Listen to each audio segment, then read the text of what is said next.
What's going on, guys? This is Matt, and quite possibly one of my favorite things to do is go on eBay and look for electronics direct from China for as cheap as possible. A while ago, I snagged a gaming mouse for only $1 from eBay, and it took a while to get here, but when it arrived, I was actually really surprised at how good it was. A few weeks ago, I was browsing and found these 10 keyless keyboards on eBay for only $7 with free shipping, which is about as cheap as I've seen for a new keyboard. This made me really curious, so I went ahead and picked one up to see exactly how it performs, and most importantly, to see if it's any good. Shipping actually didn't take that long for something shipped directly from China. It took around a week and a half, which made me pleasantly surprised when I found it laying on my front porch.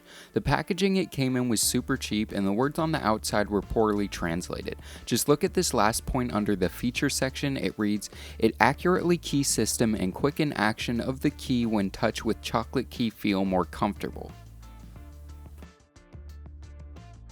So this thing isn't really branded, it just says mini keyboard all over it, and the model number is K1000, and I mean they didn't even get the color of the keyboard right on the front of the packaging. It shows a white keyboard, but inside is a black keyboard, so I don't know what's up with that either. But to be completely honest, none of this matters to me. All I care about is whether or not the keyboard inside of this packaging is ending good. So opening it up, we're greeted by the keyboard itself wrapped in clear plastic. The first thing I noticed when taking it out was how light and thin it was, which made me think that if this thing was anything but unusable, it would be great for stuff like LAN parties or throwing it into a PC repair toolkit. In terms of material, this thing consists of an entirely plastic build, which is to be expected at this price point. It's all made of the same plastic, which I'm assuming is ABS, which is an inexpensive and actually very durable and resilient material. For example, Legos are actually made of ABS plastic. There's a thick section near the top of the board where the cord goes, and which also slightly slants the board, which is nice, but the rest of the board is surprisingly thin, so thin that it would honestly be a good selling point. Now, because of this thin design, the board overall is very flimsy and can be twisted and bent pretty easily, but this is never noticeable while typing.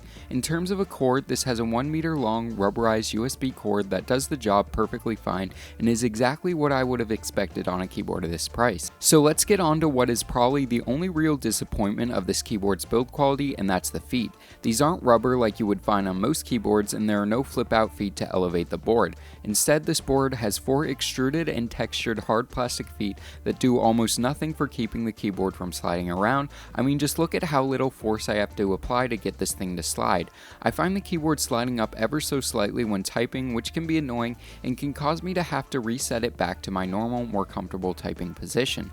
In terms of keys, this actually has a less than 10 keyless design. It's actually the same as the layout you'll find on most laptops, which isn't that bad seeing it's a proven layout that many people are used to. In terms of the overall typing experience, it very much reminds me of a very mediocre laptop keyboard. It has low profile keycaps covering up rubber dome switches, and overall it actually isn't horrible for typing.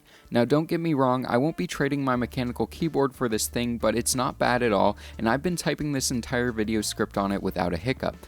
The keys feel springy and not very tactile, but they're surprisingly consistent, meaning once you are used to the way the keys feel, it's pretty easy to get up to full speed. Even in gaming, this board works perfectly fine with a nominal amount of input latency, and I found no noticeable dips in personal performance when gaming with this keyboard.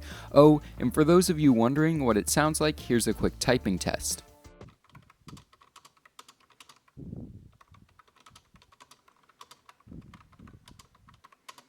After using this board for a little bit, then remembering that this thing had only cost me $7 with free shipping, I started to realize how good of a deal this actually is.